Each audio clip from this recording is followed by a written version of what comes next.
Well, hello there. It's Stephen and Dennis again here at the Domaine de Cromey. Spring has sprung here at Cromey, and we're thinking of springtime flavors and springtime dishes. And the in-house chef here has some ideas that we've been tossing around. Yeah, myself and Ellie were deep in conversation about spring lamb. And we're gonna, and interesting because how lamb changes over the season and how you can enjoy it, a little bit similar to the wines, how you can enjoy the different stages. And so spring lamb, yeah, it's the beginning of the season and the lamb is delicate. We're gonna just marinate it a little bit in some fresh herbs and some Dijon mustard and wrap it in a selection of vegetables. So check out the recipe. As we do all these tastings, we also do a pairing recipe. So please check out the recipe both on YouTube and the website. And if you want to receive the full package and where you'll get our blog posts and that sort of thing, sign up for the... Oh, that's important. Yeah, for Facebook and... Yeah, and sign up for the emails. Sign up for the emails on the website. Very important. Yeah, so we sprung to get the lamb and you sprung to the cellar. Well, yeah, and it's like we were wondering what sort of flavors would go really well with spring. So we were thinking sort of a bold, fresh fruit. So we've come up with two different Santenay Gravières from two different producers. One from the Domaine Borgeot, and the other from Élodie.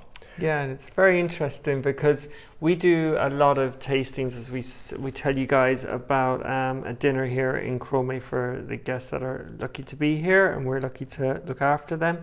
And we often do the same vintage, the same producer, and two different terroirs. So people get a chance to taste a couple of 100 meters away sometimes what the terroir can deliver. And then sometimes we do the exact same terroir but different vintage, which delivers the weather, the difference in the vintage, because everything else is identical. How the year changes. Yeah, and I think this is the first time we've done this. Yeah, this exact same appellation. This is Santenay 1er Cru Gravieres, but from two different producers, but the same vintage. The same vintage, yeah. Yeah. So And what's interesting here is that, I mean, not only is it the same two producers, but their vineyards inside, their rows of vines inside of the Gravières parcel are close enough together that they can talk while they're working the vines. Yeah. They know each other. So you're gonna get the difference between producers because everything else is more. Everything else is the same. That's the beauty of Burgundy, is because when you have the single grape variety, there are only so many things that you can change. You can change you can have the producer change, the vintage change, or the actual parcel of land. It's exciting, and I don't know anywhere else where you can get all these different combinations of tasting profiles, vintage, weather. It's so fun. We're able to deliver all these different scenarios to people, and it's such a nicer way to experience dinner, I think, because it becomes a talking point. Well, yeah, yes, exactly. I mean, it gives you can taste this before dinner, and you can taste it with dinner. The wine changes with food, of course, but it's also, there's an intellectual angle to it, which keeps the discussion interesting. Yeah. There's no doubt about that. And the two producers, we've got one been with us for years and years and years. The Domaine Borgeot? Yeah. Oh no, that's Élodie. Domaine Borgeot, those of you who've been with us for a while know that we've known them since 1989. They are our benchmark producer for several different appellations, both red and white. They're purists. This is the thing about this particular vineyard, Gravieres 1er Cru. It produces both red and white. Top of the hill produces, I'll start again. Gravieres, it means gravel. And that would imply to a lot of people that it's a lighter soil, stony soil, meaning that you'd be looking for a white wine. But as you get to the bottom of Les Gravieres, the subsoil becomes redder, a little bit heavier, a little bit more marl in the mix, and so it's more apt for red. Now, there are a lot of producers out there who think nothing but the bottom lines, and as you know, white Burgundy sells for a higher price than red Burgundy. So a lot of people have ripped out the lower end of Gravières, which should be planted in red and planted in white. Not the Borgeots. The Borgeots have been true to their roots right from the beginning. The same they've got Gravières white, they've got Gravières red. They had Clos Saint-Jean white, Clos Saint-Jean red. There's wine for soil. The Capitaines do the same sort of thing, but Gravières, both white and red in Santenay, is, if not the best, certainly among one of the best of the terroir of Santenay. Yeah, and then the second producer is relatively new to us, but not new to Burgundy. Yeah, Élodie Roy. This is her 2018. This is her first vintage, but it's not her first rodeo, as we say. Yeah, very good. Yeah. She knows what she's doing. Yeah, she comes from a winemaking family very close to here. Both of these producers are not far from the vineyard. Élodie's in Chailly-les-Maranges, which is just down the hill here from Cromey. And she grew up in a winemaking family. Her parents still produce wine under their own label. But at a certain point in her life, she didn't much like it. So she went off to Paris and got a law degree, I think something like that. Yeah. And then went to work in a bank, and she all of a sudden she realized that that winemaking life's not so bad after 26. Yeah. So she came back, but her parents weren't ready to turn over the reins of their domain. So she went and she worked with Anne Gros in Von Romanée for years, and talk about a place to cut your chops. I mean, this is a woman who knows a little bit about making red wine. Yeah. So we have two serious winemakers. Two serious winemakers here. Yeah. Yeah. Yeah. And there is a difference. I mean, for me, everyone has their own opinions. For me, my kind of hierarchy is producer, terroir, then I consider the vintage. I always try.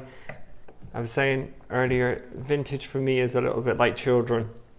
You know, I know there's ones that maybe have more potential than others, but you need to celebrate and find the difference. The vintage is just what's given to the winemaker. So producer, terroir, and vintage for me. And so there's, even though we have the same terroir. At this point in the discussion, if we were to ask you what you thought, if you had the same year and two wines that came from several rows apart in the same piece of land, what would you think? I mean, would you think that they would be by nature very similar, or do you think that the hand of the producer is going to make a big difference? Yeah, good question. Maybe we should just leave it hanging. No, that's a good. It is. I mean, we'll put this out as a promotional offer. But it is. Yeah. There's no question that the hand of the producer is. It's a huge difference. Yeah. But also when we drink in other tastings, when we drink exactly the same producer, different terroir, only a couple of 100 meters apart, there is a significant difference as well. Yeah. But there's also a connection. Yeah, there's a connection here through terroir. Too. Yeah. There's a connection here through terroir, and there's a difference through producer. And also when you do the other tasting where you keep the producer identical, there's a connection, but there's difference, and so that's very true. It's in all three of those characteristics. I mean, if you talk about the same vintage, you talk about the same producer, you talk about the same vineyard, there will be similarities. Similarities here. I mean, if we get into it and start to describe the terms, I mean, a lot of them will be very similar. It'll be almost. In its degree, its intensity, isn't it? I mean, the fruits are very similar. Yeah, I get a slightly darker fruit profile from Élodie personally. It's like that's very blackberry. This is very kind of raspberry. That sort of thing. Dark and red and black fruit, but and maybe a bit more. Élodie, having worked in Von Romanée, may have vinified a bit more structure into the wine. I mean, these are nuances, really. I mean, you're looking at two beautiful wines from a really noble parcel. Yeah, and people that listen to me a lot hear me often say to celebrate the difference.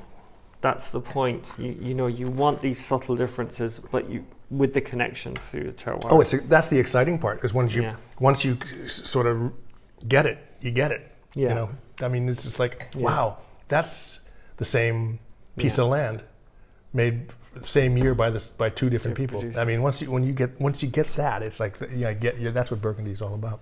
Yeah. Anyway, this is going to go with that lamb dish, and you'll have to check out that video when it comes in. We don't often have the problem of not finishing bottles here at Domaine de Cromey because we're serious about our work.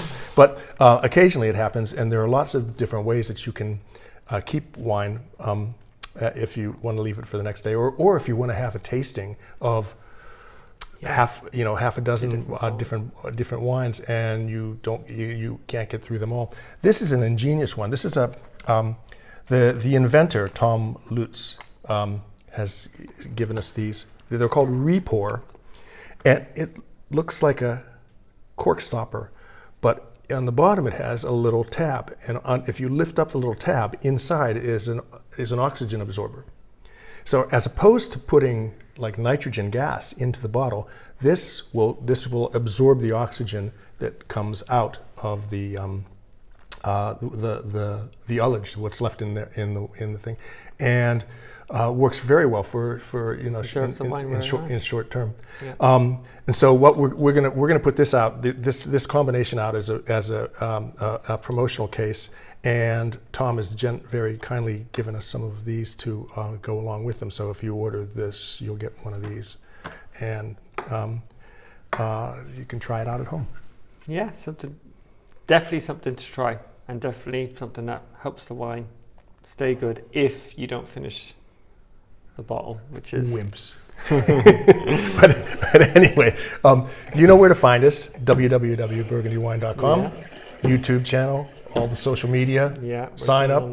We spend a lot of time popping corks and talking into the camera here so that you can live vicariously. And with please us. Keep in touch. Let us know your thoughts, any questions. We're actually doing a lot of online Zoom tastings now, which are fun. Yeah. So we have a Burgundy wine club now, which is starting to produce some tastings too. So I think it's the best known hidden secret the most popular hidden secret of Burgundy wine. Yeah. Anyway, if you go to the website www.burgundywine.com, it'll be up there in your face. You'll see it. The Burgundy Wine Club. A lot of fun. Yeah, definitely check out the club. Anyway, take care. Yep. See you next time. Santé. Bye bye.